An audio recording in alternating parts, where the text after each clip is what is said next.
about how we start, it's about how we end. Right? If a person is living their life in a way that is distant from Allah subhanahu wa ta'ala, but they repent, they make amends, they try to do better, and they're on their journey to Allah subhanahu wa ta'ala, and then the angels take their soul. But they're on the right track. That's what matters. The Messenger of Allah sallallahu alaihi wasallam said, إِنَّمَا الْأَعْمَالُ بِالْخَوَاتِيمِ, that actions are by their ending. So no one should lose hope in the forgiveness and the mercy of Allah subhanahu wa ta'ala, but every person should repent and strive to do better.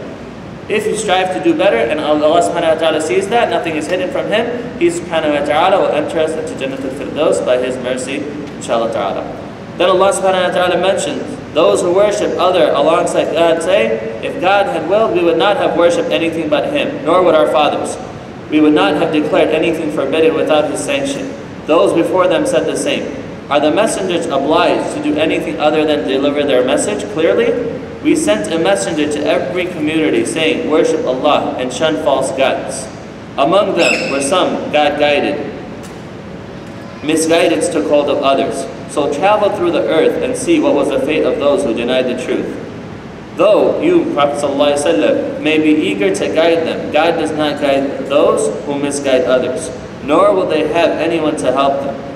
They have sworn by Allah subhanahu wa ta'ala with their strongest oaths that He will not raise the dead to life, but He will. It is His binding promise, though most people do not realize it. In order to make clear for them what they have differed about, and so that the disbelievers may realize that what they had said was false. When we will something to happen, all that we say is be, and it is. As for those who immigrated in Allah subhanahu wa ta'ala's cause after being wrong, we shall give them a good home in this world, but the reward of the hereafter will be far greater, if they only knew it. They are the ones who are steadfast and put their trust in their Lord. So Allah subhanahu wa ta'ala here is mentioning that the Prophet sallallahu alaihi wasallam and the representatives of the Prophet sallallahu alaihi wasallam, their responsibility and obligation is what? Deliver the message clearly.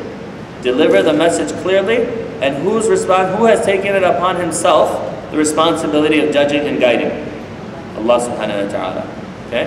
Another thing is that وَلَقَدْ بَعَثْنَا فِي كُلِّ أُمَّةٍ رَسُولًا أَنِ اعْبُدُوا اللَّهَ وَاجْتَنِبُوا الطَّاغُوتَ. Every nation has been sent a messenger, and what was the message of that messenger? Worship Allah subhanahu wa ta'ala and reject Taghut. Taghut and shun false gods, it says, is that anything or anyone that is worshipped besides Allah subhanahu wa ta'ala, and they are pleased with that. Right? This is how the definition of Taghut is that anything or anyone that is worshipped besides Allah subhanahu wa ta'ala and is pleased with that. And then Allah subhanahu wa ta'ala says, travel through the earth and see what was the fate of those who denied the truth. Right? And we can see, we've seen in history, in the stories of the people of the past, we've seen what Allah subhanahu wa ta'ala has done to those that rejected their messengers. Another important point here is إِنَّمَا أَرَادَ شَيْءًا أَنْ يَقُولَ لَهُ كُنْ فَيَكُونَ. If Allah subhanahu wa ta'ala wants something, all He has to say is كُنْ فَيَكُونَ. Be, and it is. Then Allah subhanahu wa ta'ala said, Prophet, all the messengers we sent before you were simply men to whom we had given the revelation. You people can ask those who have knowledge if you do not know. We sent them with clear signs and scriptures. We have sent down the message to you too, Prophet ﷺ, so that you can explain to people what was sent for them, so that they may reflect. Are those who plan evil so sure that Allah will not make the earth swallow them up, that punishment will not come on them from some unimagined direction, that it will not catch them suddenly in the midst of their comings and goings, for they cannot frustrate God, or that it will not catch up with them gradually? Indeed, your Lord is kind and merciful. Do the disbelievers not observe the things that God has created? How their shadows move right and left, submitting themselves to God obediently? It is to God that everything in the heavens and earth submits, every creature that moves, even the angels. They are free from arrogance. They fear their Lord above them, and they do as they are commanded. Okay. What does Allah subhanahu wa ta'ala tell us to do if we don't know something? Okay, ask the people of knowledge, right? You people can ask those who have knowledge if you do not know. فَاسْأَلُوا أَهْلَ الذِّكْرِ إِن كُنْتُمْ لَا تَعْلَمُونَ. It's actually a command. Ask the people of knowledge if you don't know. What does the people of knowledge here refer to?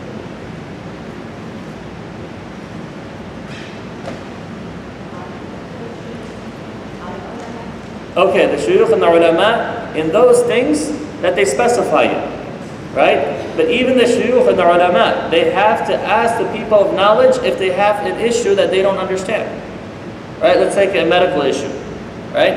If there's a medical issue and the sheikh doesn't know what he's talking about, he has to ask somebody who specializes in medicine, right? If there's an issue in regards to a medical issue, a specific medical issue actually, let's say, what is it called? End of life care, right? DNRs, do not resuscitate, and these type of things, right? A person with a Shari'i background, he can say, okay, life, this is a sign of life in a Shari'a context, but he might not know what the medical procedures here are. So it'd be very irresponsible for the sheikh to just give a fatwa without taking that into consideration. Similarly, when we talk about laws and wills, right? So we have to understand that yes, we live in a context where we don't live in an Islamic state, we don't live in an Islamic government, so there are certain things that we have to make sure that we ensure that our rights are protected from an Islamic perspective as well. Let me give you an example. How much does a wife inherit if her husband passes away? There's one or two things. If she has children, if he has children, then she inherits 1/8. If he does not have children, she'll inherit 1/4. Okay? So this is a Shari'i ruling. In the state of Illinois, it says that the wife could take 1/3 off the top. Okay. So, Islamically, is she entitled to that 1/3? No, she's not.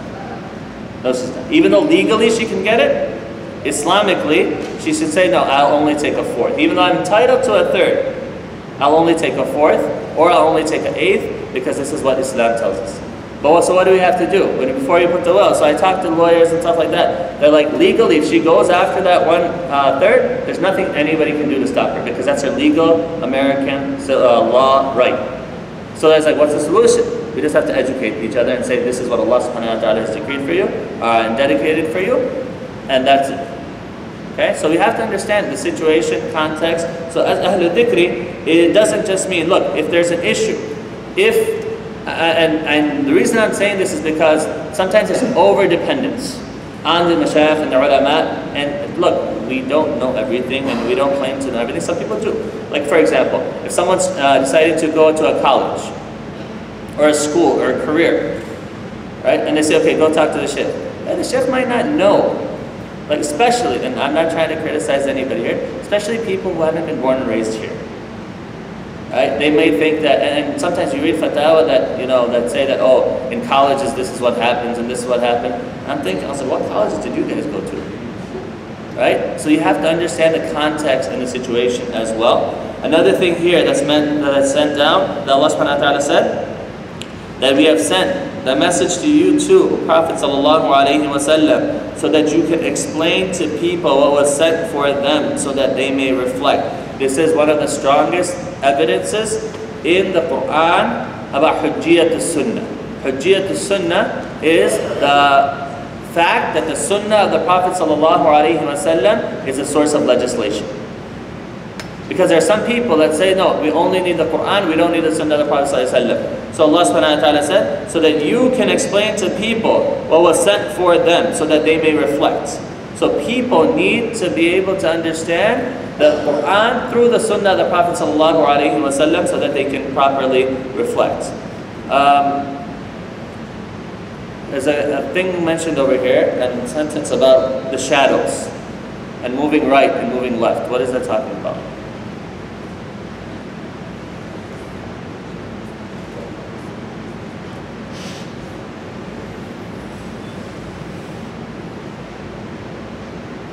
Property of light. Property of light. Property of light? No.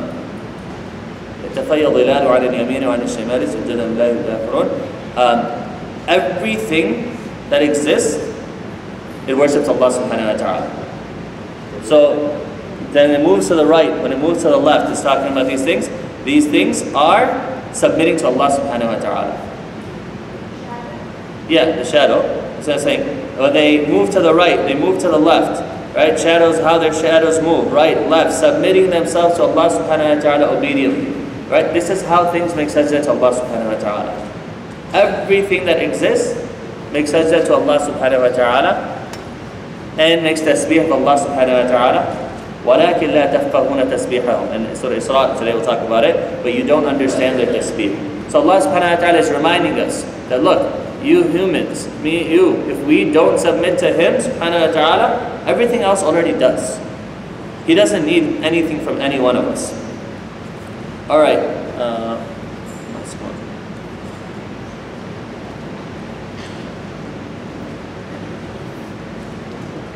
Ayah 51.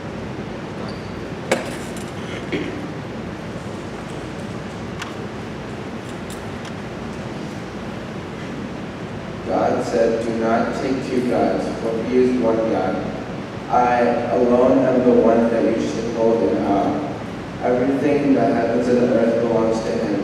Everlasting obedience is His right. Will you heed anyone other than God? Whatever good things you possess come from God. And when hardship afflicts you, it is to Him alone you cry out for help.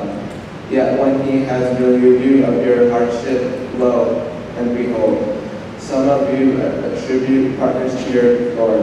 Let them show ingratitude for the favors we have shown them.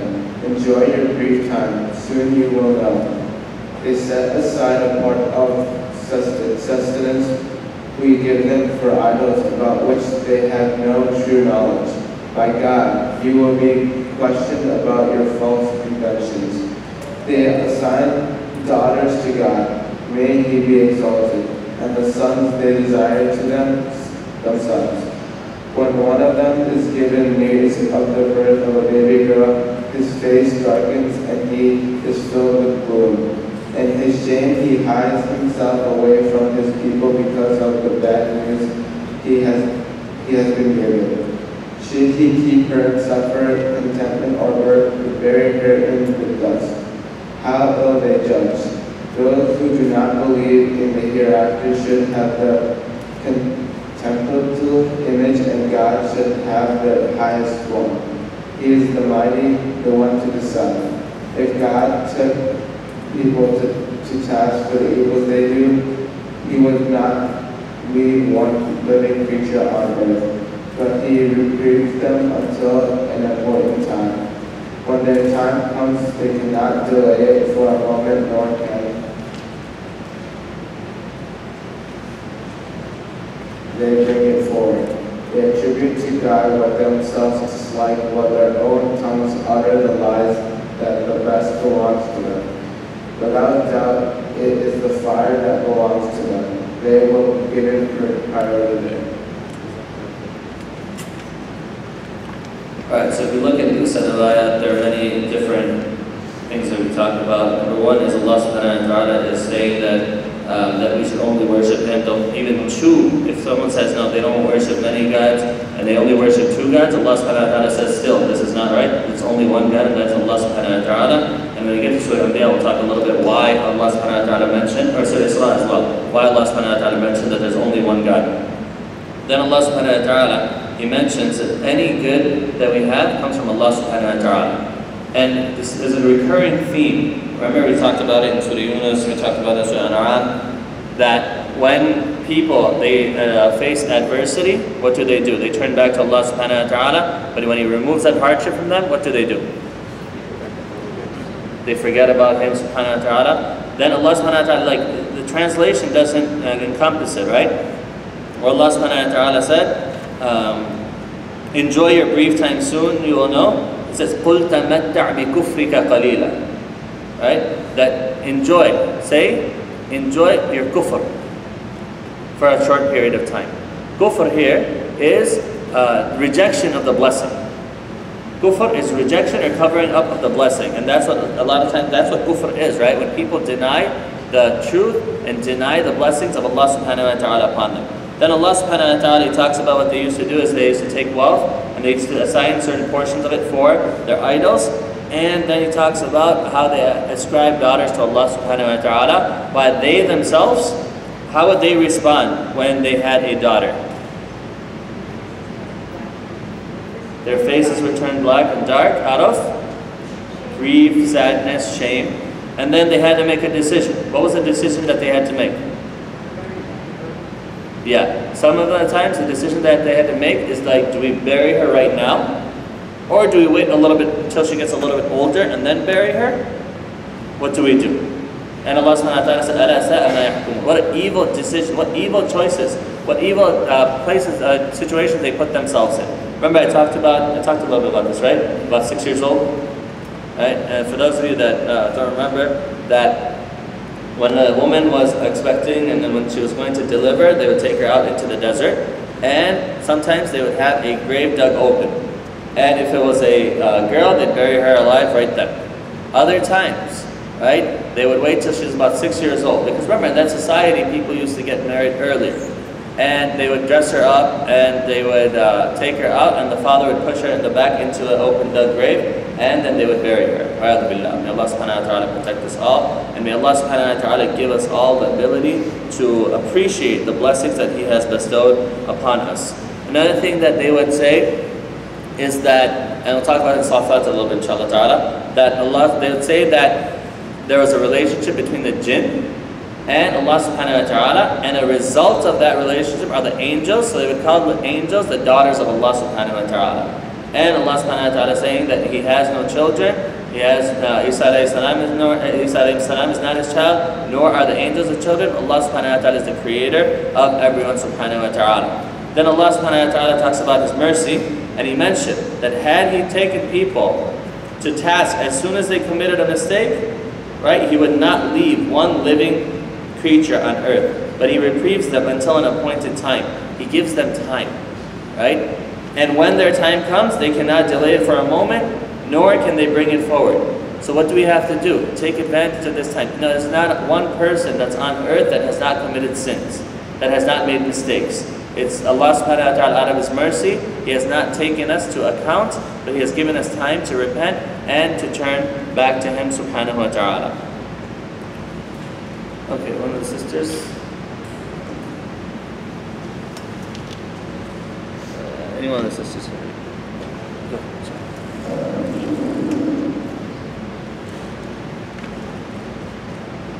It's me, 63, inshallah. Yeah. I'll tell you that, inshallah.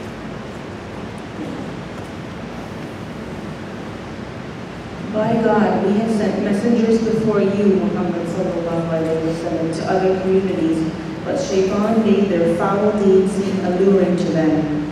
He is the patron of these present disbelievers too, and a painful punishment awaits them all. We have sent down the scripture to you only to make clear to them what they differ about, and as guidance and mercy to those who believe. It is God who sends water down from the sky, and with it revives the earth when it is dead. There truly is a sign in this for people who listen. In livestock too, you have a lesson. We give you a drink from the contents of their bellies, between waste matter and blood, pure milk, sweet to the drinker.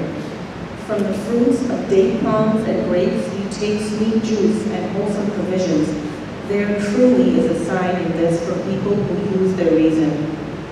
And your Lord inspired the bees, saying, build yourselves houses in the mountains and trees and what people construct. Then feed on all kinds of fruit and follow the ways made easy for you by your Lord. From their bellies comes a drink of different colors in which there is healing for people. There is truly a sign in this for those who think.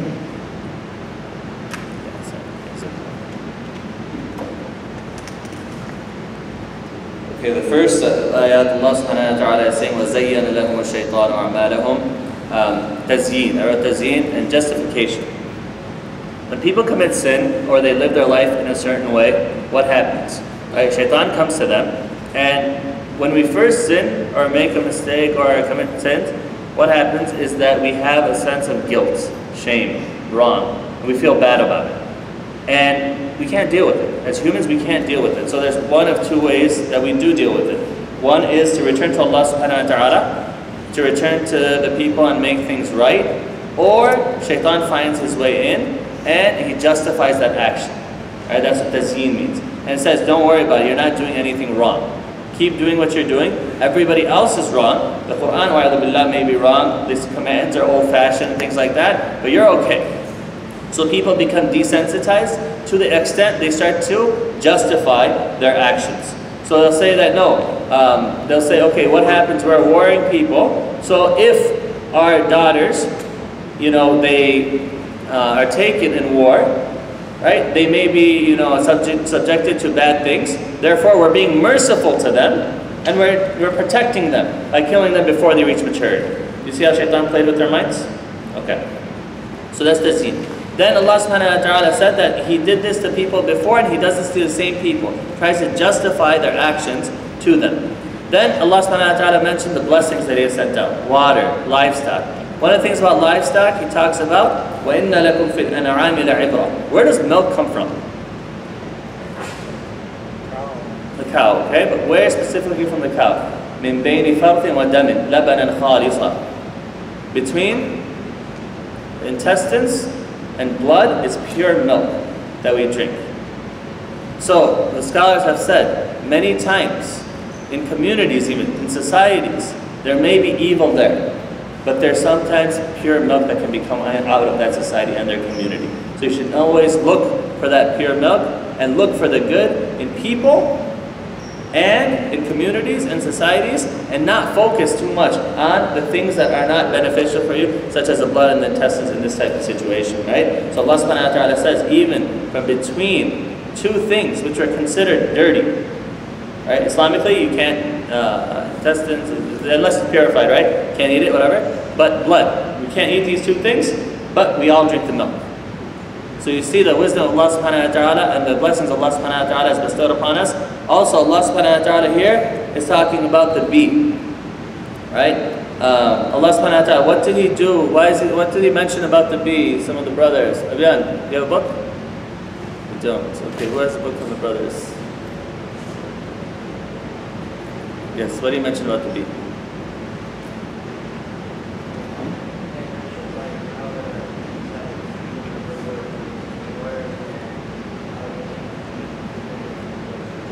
Okay, so Allah subhanahu wa ta'ala inspired them to build homes to eat. What else?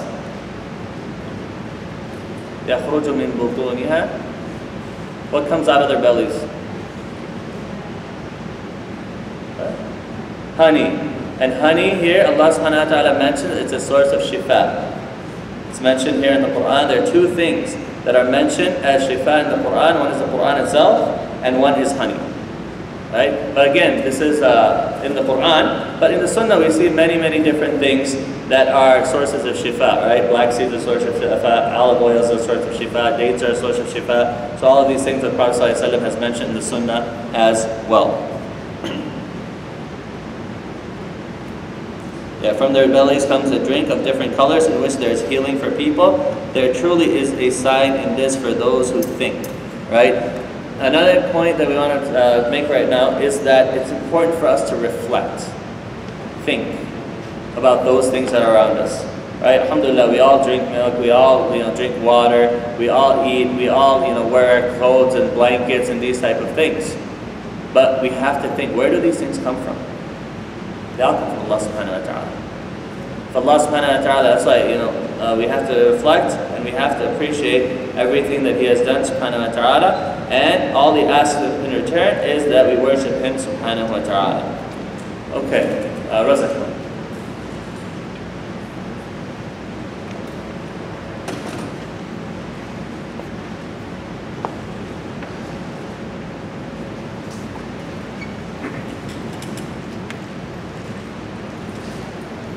It is God who has created you, and in time will cause you to die. Some of you will be reduced in old age to a most abject state, so that after having knowledge, they will know nothing at all. God is truly all-knowing and all-powerful. It is God who has given some of you more provision than others. Those who have been given more are unwilling to pass their provisions on to the slaves that they possess, so that they will become their equals. How can they refuse to acknowledge God's blessings? And it is God who has given you spouses from amongst yourselves, and through them he has given you children and grandchildren, and has provided you with good things. How can they believe in falsehood and deny God's blessings? Those they worship besides God have no power to provide anything for them from the heavens or the earth. They can do nothing. So do not make up images about God. God knows and you do not. God prevents this illustration. A slave controlled by his master with no power over anything and another man will have supplied with good provisions, from which he gives alms privately and openly. Can they be considered equal? All praise belongs to God, but most of them do not recognize this. God presents another illustration. Two men, one of them dumb, unable to do anything, a burden carrier. Whatever task he directs him to, he achieves nothing good. Can he be considered equal to one who commands justice and is on the straight path? All that is hidden from view in the heavens and earth belong to God. The coming of the hour of judgment is like the blink of an eye, or even quicker. God has power over everything. It is God who brought you out of your mother's wombs, knowing nothing, and gave you hearing and sight and mind, so that you might be thankful. Do they not see the bird made to fly through the air in the sky? Nothing holds them up except God. There truly are signs in this for those who believe. It is God who has given you a place of rest in your homes, and from the skins of animals made you set up camp, furnishing and comfort for a while from their wool, fur, and hair. It is God who has given you shade of what he has created, and places of shelter in the mountain, garments to protect you from the heat, and garments to protect you in your wars. In this way he perfects his blessings on you, so that you may devote yourselves to him. But if they turn away, prophet, your only duty is to deliver the message clearly. They know God's blessings, but refuse to recognize them. Most of them are ungrateful. Okay, so you see many, many blessings Allah subhanahu wa ta'ala has bestowed upon us, and Allah subhanahu wa ta'ala at the end of these verses, he says that they know Allah subhanahu wa ta'ala's blessings, but refuse to recognize them, and most of them are ungrateful. So if you reflect on all of these things, right, you know that all of these things Allah subhanahu wa ta'ala has mentioned comes from Allah subhanahu wa ta'ala. And one thing I want to reflect on real quickly is Allah subhanahu wa ta'ala mentioning how there are people that he'll turn them back, and they'll go through different stages of life. And when they become older, they become weaker. Okay? And this is something that, we have to realize, even with our parents, as they are growing older, they're not the same that they were when we were younger. Right? They might start to forget things, they might start to say some things, and we have to understand this is a natural process of life. Right? So sometimes as we grow older, we shouldn't become arrogant, we should become more understanding. We should become more compassionate. And we should understand that Allah subhanahu wa ta'ala has tested them, and is tested them through us, and is going to test us through them. And we take it as a blessing. SubhanAllah, one of the scholars of the past, when his mother passed away, he started crying. And people, they understood that, that he lost his mother, so he's upset. So he's like, no, he's like, yes, that is a part of it. But he said that one of my gates to Jannah is closed. So that's how we have to view our parents. They are an opportunity for us to gain Jannah through them, but it takes patience, it takes understanding. And subhanAllah, I was talking to one of my friends the other day. He's from Hussein in San Antonio. We sit at Azhar together. And he wrote, the other day, he wrote an article about, look, if you expect your parents, as you grow older, to stay wise and stay, some of them will. But at other times, right, they themselves will begin to break down. And this is reality. So you need to be understanding. If they say something, right, that you notice that, 5 years ago, they would never have said something like that, they wouldn't have said it in that way. You understand that they themselves are changing. And this is a natural process of life, and this is how you need to adjust. And this is something that we have to be careful, we have to teach our children too.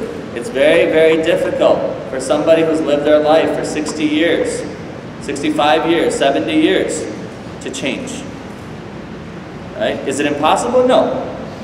But is it easier for us to adjust to that behavior rather than them changing? Yes. Right? So we have to be respectful, and we have to be obedient, and we have to respect their rights, because Allah subhanahu wa ta'ala has given them rights upon us. Then Allah subhanahu wa ta'ala mentioned, and think about that before we go on, sorry. Think about from this perspective, that even in this world, when we see elderly people, there was a time when they were young, vibrant, they were, very, very active. But in this world, we see the weakness of people, humans. The one who is all perfect, subhanahu wa ta'ala, has no weaknesses, has no deficiencies. Right? So no matter how much money, wealth, power, status a person may have in this world, it's all going to go away.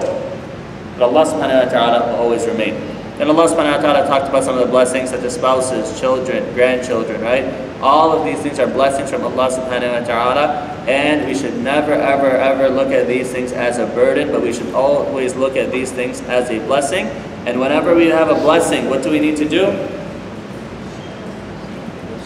We give shukr to Allah subhanahu wa ta'ala and cherish that blessing. Cherish it. Love it. Nurture it. Take care of it. Right? These are ni'mah from Allah subhanahu wa ta'ala. Ask the people that they're trying to get married but they can't get married. It's difficult. So if you're married, cherish your spouse. Children, cherish your children. Parents, but ask the people who've lost their parents. Right? And I told you this before, that one of my teachers, we were asking him, and he's like, we asked him for some advice, and he said that one of the only regrets I have in my life is that I couldn't make sure that my father was happy with me when he passed away. So take this opportunity, if your parents are alive, to make sure that you're on good terms. Why? Because Allah subhanahu wa ta'ala said the pleasure of Allah subhanahu wa ta'ala is in the pleasure of the father. And the displeasure of Allah subhanahu wa ta'ala is on the displeasure of the father. So make sure you take care of these things. Then Allah subhanahu wa ta'ala, He said, He gave two examples, right? What were the two examples that He gave? In Ayah 75, Allah subhanahu wa ta'ala presents this illustration.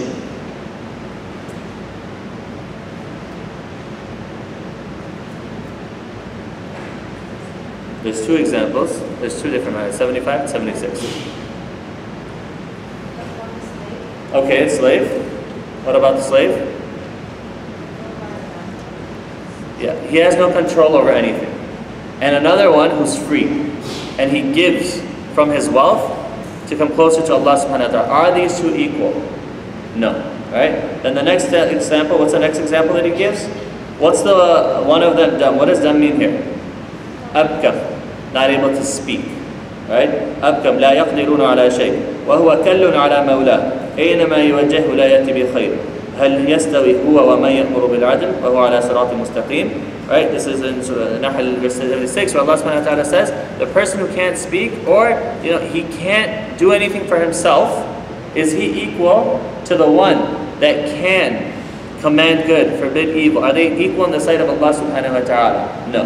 Right? So if you have the ability to call people to do good, do that. Take advantage of that opportunity.